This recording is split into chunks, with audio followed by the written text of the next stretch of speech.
Jessica Pegula calls out Coco Gauff's critics after Racket smash controversy. You don't go, tennis is a sport of precision, patience, and poise. But beneath the calm exterior lies a pressure cooker few truly understand. For Coco Gauff, that pressure reached a boiling point at the Australian Open, and one fleeting moment after defeat sparked a firestorm far bigger than the act itself. Now, fellow American star Jessica Pegula is stepping in, pushing back hard against the critics and offering a much-needed reality check. After Gauff's quarterfinal loss to Elina Svitolina, emotions ran high. The match had been intense, draining, and ultimately heartbreaking. Moments later, cameras caught Gauff smashing her racket in a tunnel area before heading to her press conference. The clip spread rapidly online, igniting debates about professionalism, composure, and expectations placed on young stars. But as the dust settled in Melbourne, Pegula made it clear the criticism had gone too far.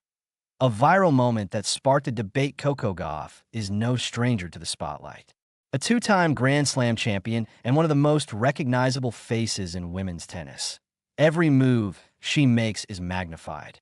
So when the footage of her post-match frustration surfaced, it was instantly dissected. Some fans sympathized, pointing out the raw humanity of the moment. Others were less forgiving, questioning why Gauff didn't simply walk it off or head straight to the locker room. That argument, according to Pegula, misses the point entirely. Jessica Pegula breaks it down. You don't go. Speaking on the Players Box podcast, Pegula addressed the situation with honesty and clarity, pulling back the curtain on what actually happens behind the scenes after a tough loss. I saw the comments. Everyone's like, well, why didn't you just go to the locker room? Pegula said, before shutting down the idea altogether. You don't go. Her explanation was simple but eye-opening.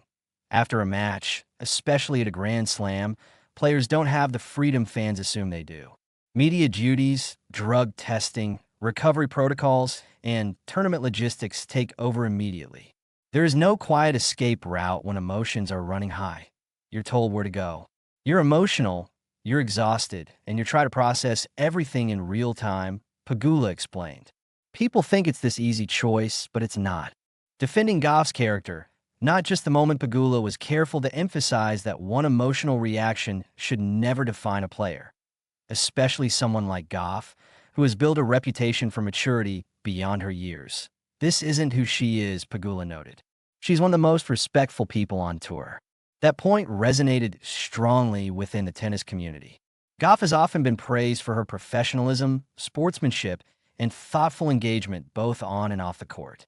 To reduce her entire character to a single post-match outburst, Pegula argued, is unfair and unrealistic. The double standard facing young stars, the incident also reopened a broader conversation about how young athletes, particularly young women, are judged. Emotional expression in tennis has long been a complicated topic. Passion is celebrated until it crosses an invisible line, and that line often shifts depending on who's involved. Pegula subtly addressed this imbalance, suggesting that fans are quicker to criticize certain players while excusing similar behavior from others. Tennis is emotional, she said. If you've never been in that situation, it's easy to judge. Pressure, expectations, and the weight of the spotlight. For Gauff, the Australian Open came with enormous expectations. As one of the favorites, anything short of a title run felt like a disappointment in the eyes of many. Losing in the quarterfinals, especially after a physically and mentally demanding match, was bound to hurt. Pegula highlighted how moments like these are often the result of accumulated pressure, not poor character. You're carrying so much, your own expectations, everyone else's expectations, the moment itself, she explained. Sometimes it just comes out. Why Pegula's voice matters. Jessica Pegula isn't just another commentator weighing in. She's a top-ranked player, a peer, and someone who understands the grind of the tour intimately. Her defense of Gauff wasn't emotional or reactive. It was grounded in experience. WY speaking out, Pegula helped shift the narrative from outrage to understanding, reminding fans that tennis players are not machines programmed to absorb loss without reaction. A moment, not a definition. As the Australian Open fades into memory and the tour moves forward, The racket smash controversy will likely become just another footnote in Coco Gauff's career. But the conversation it sparked about empathy, expectations, and the reality of elite sport will linger. Thanks to voices like Jessica Pegula's, the focus is slowly returning to what truly matters: performance, growth, and the human side of competition. In the end, Pegula's message was clear and powerful. Sometimes, in the heat of the moment, there is no perfect choice. And sometimes, you don't go anywhere at all.